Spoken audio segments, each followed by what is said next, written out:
নমস্কার প্রিয় বন্ধুরা, লাকি ব্লগ রেসিপিতে সবাইকে স্বাগত জানাই। তো আজকে দুপুরবেলার মেনু তোমাদের সাথে শেয়ার করব। আজকে দুপুরবেলার মেনু কি?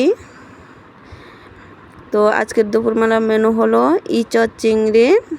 তো এই দেখো এখানে নতুন আলু, দেশি আলু আর ইচড় চিংড়ি রান্না হলো দুপুরবেলা খাওয়ার জন্য। সকালবেলা খাওয়া তো হয়ে গেছে, তো দুপুরের জন্য ইচড় চিংড়ি রান্না হয়েছে। অনেক দিন ভাবছি ইচড় চিংড়ি রান্না করব, ইচড়ের যে দাম, তো আজকে রান্না করলাম ইচড় চিংড়ি। খুব ভালো লাগছে রান্না করে।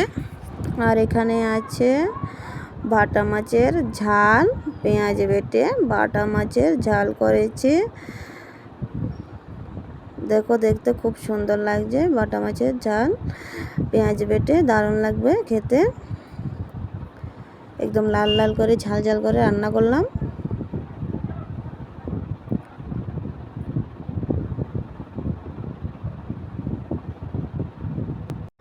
আর এখানে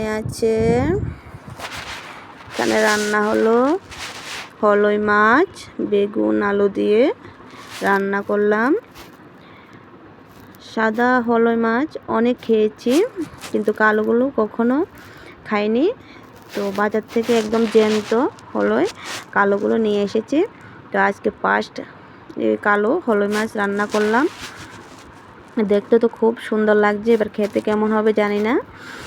তো তোমাদের কাছে কেমন লাগলো ভিডিওটা অবশ্যই জানাবে। আর যারা নতুন হয়ে দেখছো তারা অবশ্যই সাবস্ক্রাইব করে দেবে। আর যারা পুরনো বন্ধু সবাই ভালো থাকবে, সুস্থ থাকবে। নমস্কার।